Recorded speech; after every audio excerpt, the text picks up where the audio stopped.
혹시 지금 이 순간 밤마다 화장실 때문에 두세 번씩 깨고 계신가요? 아침에 일어나면 머리가 무겁고 낮엔 졸음이 쏟아지고 저녁만 되면 다리에 쥐가 나는 그런 날들 말입니다. 많은 분들이 이렇게 말씀하십니다. 나이 들면 다 그런 거 아니야? 하지만 정말 그럴까요? 물은 하루 2리터씩 열심히 마시는데 입은 더 마르고 소금은 건강에 나쁘다고 해서 국도 찌개도 다 끊었는데 오히려 몸은 더 이상해지는 이 모순. 대체 뭐가 문제일까요? 저는 30년간 체액과 전해질 균형을 연구해온 박사 김태윤입니다. 대학병원에서 수천 명의 어르신들을 만나며 깨달은 게 있습니다. 야간뇨의 진짜 원인은 나이가 아니라 바로 비율과 타이밍 그리고 품질이라는 세 가지 숫자에 있다는 것입니다. 오늘 이 영상에서 여러분께 드릴 질문은 네 가지입니다. 첫째, 밤마다 두 번 이상 깨는 이유가 정말 나이 때문일까요? 둘째, 물은 많이 마시는데 왜 더 목이 마를까요? 셋째, 저염식이 건강이라는데 왜 다리에 쥐가 자주 날까요? 넷째, 병원에서는 0.9%라는 숫자를 지키면서 우리 식탁에선 왜 이 비율을 잊고 살까요? 구독과 좋아요를 눌러주시면 영상 끝에 오늘 밤 당장 실천할 수 있는 꿀팁을 알려드립니다. 이 네 가지 질문에 대한 답을 전해질 균형으로 풀어드리겠습니다. 여러분의 왜를 그래서 이렇게로 바꿔드릴게요. 오늘 밤 새벽 알람을 끄는 건 약이 아니라 비율과 시간 그리고 품질이라는 세 개의 숫자입니다. 여러분은 어떤 경험을 하고 계신가요? 댓글로 나눠주세요. 잠깐만요. 영상을 끄시면 안 됩니다.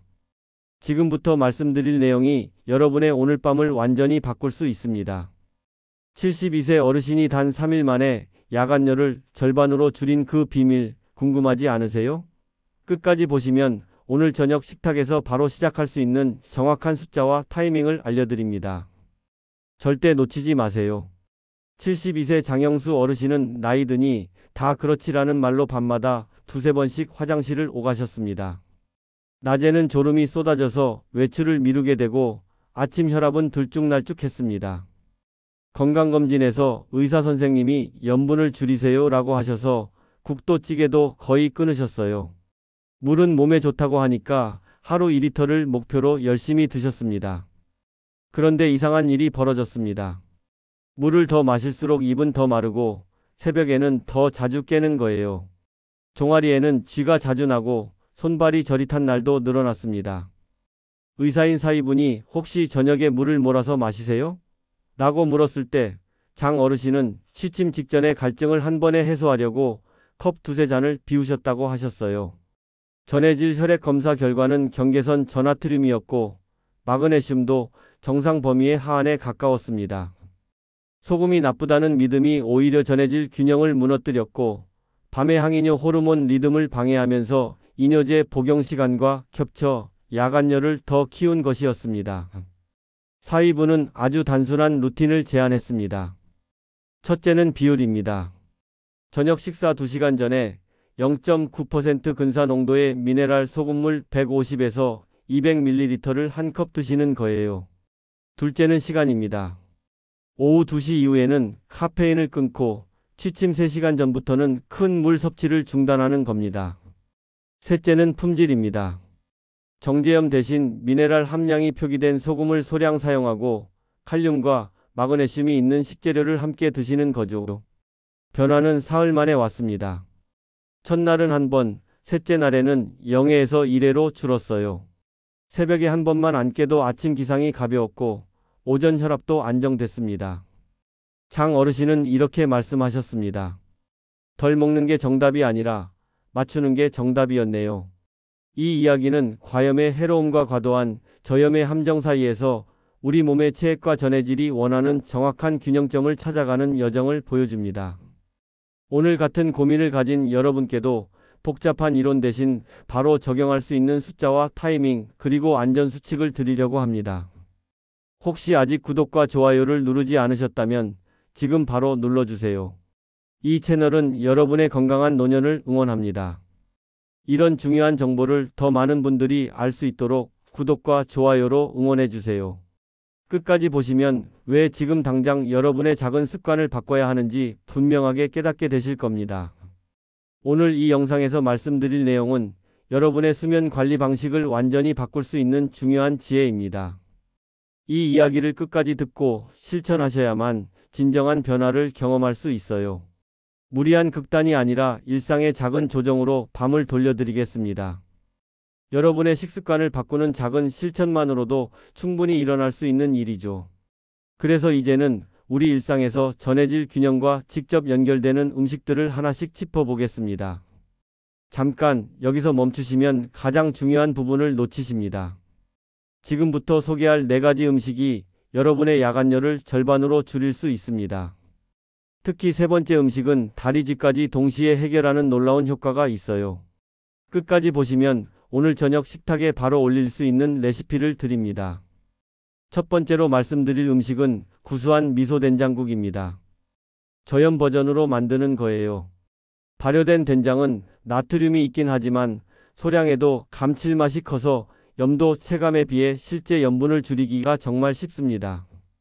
미소 된장에 두부와 미역을 넣으면 칼륨과 마그네슘 보완에도 큰 도움이 되죠.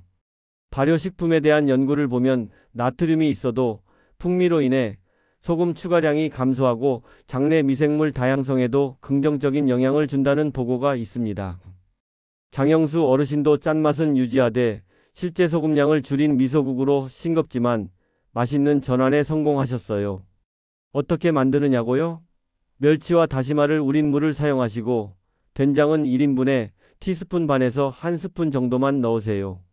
두부와 미역, 파로 볼륨을 확보하고 마지막에 소금을 추가하는 대신 참깨나 김가루로 풍미를 보강하시면 됩니다.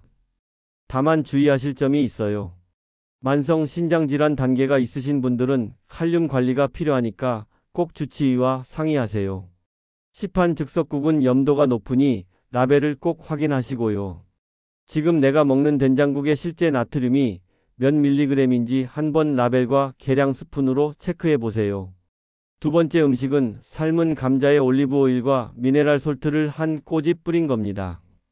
감자는 칼륨과 마그네슘의 훌륭한 공급원이에요. 전해질 균형에 기여하면서 포만감도 줘서 저녁에 과음수나 과식을 억제하는 데 정말 좋습니다. 칼륨 섭취 증가가 나트륨 배설과 혈압 안정에 도움을 줄 수 있다는 연구 결과도 많이 나와 있어요. 저녁에 탄수화물을 회피하다 보니 허기가 져서 취침 직전에 물을 포구 마시던 분이 감자 1개로 갈증과 허기를 안정시킨 사례도 있습니다. 만드는 방법은 간단해요. 주먹 크기 작은 감자 1개를 삶으시고 소금은 0.2에서 0.3g 수준으로 한 꼬집만 뿌리세요. 올리브 오일 1티스푼을 더하면 풍미와 지속적인 포만감을 동시에 얻을 수 있습니다. 신장 질환이 있거나 칼륨 제한이 필요하신 분들은 감자를 반개로 줄이시거나 데친 후 물을 버리는 방법을 쓰세요.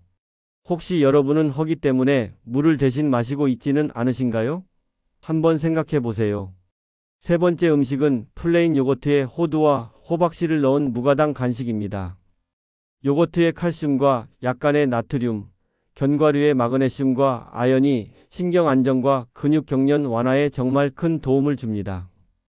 유제품의 칼슘과 칼륨을 함께 섭취하면 혈압 조절에 도움을 줄 수 있다는 근거도 계속 쌓이고 있어요. 다리에 쥐가 자주 나시던 분이 저녁 간식을 이걸로 바꾼 후 수면 중 근경련이 확 줄었다고 체감하신 경우도 있습니다. 만드는 법은 정말 쉬워요. 플레인 요거트 150g에 호두 2쪽과 호박씨 1스푼을 넣으세요. 꿀은 생략하시거나 넣으시더라도 1티스푼 이내로 제한하시는 게 좋습니다. 유당 불내증이 있으신 분들은 락토프리 제품을 선택하시고 견과류는 칼로리가 높으니까 양 조절에 유의하세요. 혹시 여러분의 저녁 간식이 카페인이나 당분 위주로 수면을 방해하고 있지는 않나요? 네 번째 음식은 토마토와 오이로 만든 소박한 샐러드입니다. 여기에 레몬과 올리브 오일, 그리고 소금 1꼬집을 더하는 거예요. 수분이 풍부하지만 소금 1꼬집으로 구강 갈증을 진짜 갈증으로 착각하는 걸 줄여서 과음수를 방지할 수 있습니다. 적절한 나트륨 섭취는 체액 분배와 구강 건조감 개선에 도움을 준다는 연구도 있어요. 취침 전에 과일 대신 이 샐러드로 바꾸신 분이 야간여가 줄었다는 사례도 있습니다. 만드는 방법은 이렇습니다. 토마토 1개와 오이 반개를 썰어서 레몬즙 1스푼, 올리브오일 1티스푼, 소금 1꼬집을 넣으세요. 소금은 0.2g 내면 충분합니다. 고혈압이나 부종이 악화되는 느낌이 있으시면 소금은 생략하시고 허브로 대체하세요. 혹시 여러분이 마시는 물의 양이 문제가 아니라 언제 어떻게 마시는지가 문제는 아닐까요? 이 4가지 음식은 전해질 균형을 맞추면서도 야간열을 줄이는 데 실질적인 도움을 줍니다. 하지만 음식만으로는 부족해요. 이제부터는 생활 속에서 꼭 지켜야 할 5가지 핵심 원칙을 말씀드리겠습니다. 잠깐만요. 지금 나가시면 정말 후회하십니다. 지금부터 말씀드릴 5가지 원칙 중 단 하나만 지켜도 오늘 밤부터 변화가 시작됩니다. 특히 4번째 원칙은 약을 드시는 분들이라면 반드시 알아야 할 생명줄 같은 정보예요. 끝까지 보시면 오늘 밤 당장 실천할 수 있는 타임테이블을 드립니다. 첫 번째 원칙은 0.9%의 의미를 생활로 번역하는 겁니다. 생리식염수 농도인 0.9%는 우리 몸의 체액 삼투압과 가장 가깝습니다. 가정에서는 미지근한 물 200ml에 미네랄 소금 1.8g을 넣으면 근사치가 돼요. 신부전이나 신장질환, 부종이 있으신 분들은 반드시 의사와 1대1로 조정하셔야 합니다. 실천 방법은 간단해요. 저녁 식사 2시간 전에 이 소금물 1컵을 드시고 취침 3시간 전 이후에는 큰 물을 드시지 마세요. 여러분께 질문 하나 드릴게요. 지금 이 근사 비율을 꾸준히 지키고 계신가요? 아니면 가끔만 하고 효과를 판단하고 계신 건 아닌가요? 꾸준함이 핵심입니다. 두 번째 원칙은 카페인과 알코올의 시간 관리입니다. 카페인은 반감기가 5시간에서 7시간이에요. 알코올은 항이뇨 호르몬을 억제해서 야간열을 악화시킵니다. 이뇨제를 복용하시는 분들은 복용 시간과 겹치면 배뇨 빈도가 더 증가할 수 있어요. 실천 방법은 이렇습니다. 카페인은 오후 2시에 끊으세요. 알코올은 주 0회에서 2회 정도로 저녁 초반에 소량만 드시고 수분 보충은 초저녁에 하세요. 혹시 여러분의 야간 각성 중 절반이 카페인이나 알코올 캘린더에서 설명되지는 않나요?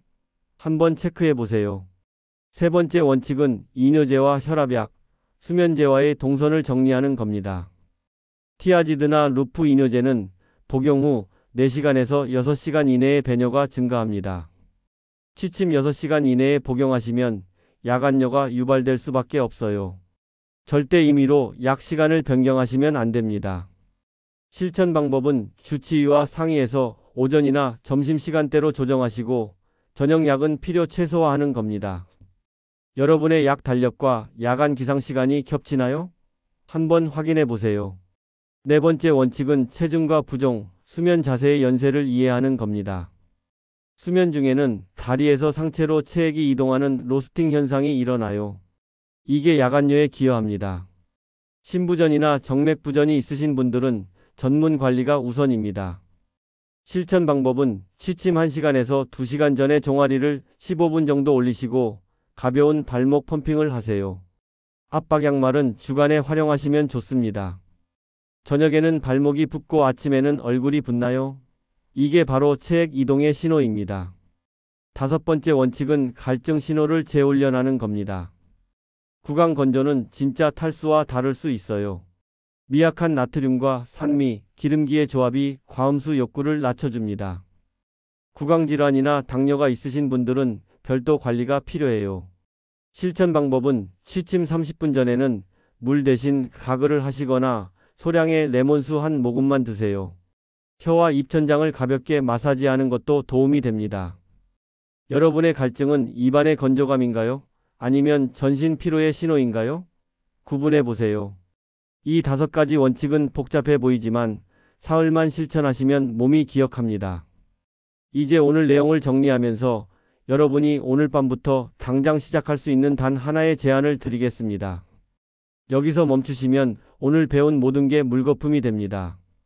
지금부터 드릴 마무리 정리와 실천 타임테이블이 없으면 아무리 좋은 정보도 소용없어요.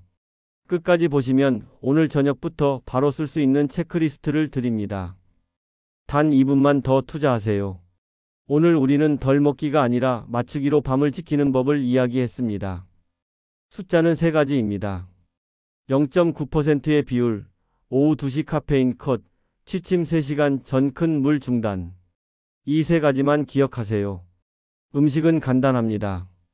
발효의 풍미로 염분은 줄이고 칼륨과 마그네슘, 칼슘으로 전해질을 보완하세요. 미소 된장국, 삶은 감자, 플레인 요거트, 토마토 오이 샐러드. 이 네 가지면 충분합니다. 약은 달력으로 관리합니다. 이뇨제와 혈압약의 시간을 낮으로 옮기세요. 변경은 반드시 주치의와 함께 하셔야 합니다. 임의로 바꾸시면 절대 안 됩니다. 다리는 저녁에 비우고 밤에는 뇌를 쉬게 합니다. 종아리 올리기와 발목 펌핑을 습관으로 만드세요. 15분이면 충분합니다. 무엇보다 사흘의 실험을 권합니다. 3일만 꾸준히 지키고 깨어나는 횟수와 아침 컨디션을 기록해 보세요. 효과가 느껴지면 유지하시고 불편하거나 지병이 있으시면 의료진과 맞춤 조정하세요. 잘못 관리했을 때는 어떻게 될까요? 야간연은 계속되고 수면 부족으로 낮에 졸음이 쏟아지고 혈압은 불안정해지고 낙상 위험도 커집니다. 하지만 제대로 관리했을 때는 어떨까요? 밤에 푹 자고 아침에 개운하게 일어나고 혈압도 안정되고 낮 활동도 활발해집니다. 오늘 당장 실천할 수 있는 단 하나를 제안합니다. 오늘 저녁 식사 2시간 전에 미지근한 물 200ml에 미네랄 소금 1.8g을 넣어 한 컵 드세요. 그리고 취침 3시간 전부터는 큰 물을 드시지 마세요. 이것만으로도 오늘 밤이 달라질 겁니다. 다음 영상에서는 낮 졸음을 완전히 없애는 아침 루틴과 오후 에너지 관리법을 알려드리겠습니다. 수면의 질이 올라가면 낮 생활도 완전히 바뀝니다. 당신의 숙면은 극단이 아니라 정밀함에서 시작됩니다. 오늘 밤 첫 한 컵으로 변화를 시작하세요. 여러분은 오늘부터 무엇을 바꿔보실 건가요? 댓글로 다짐을 남겨주세요.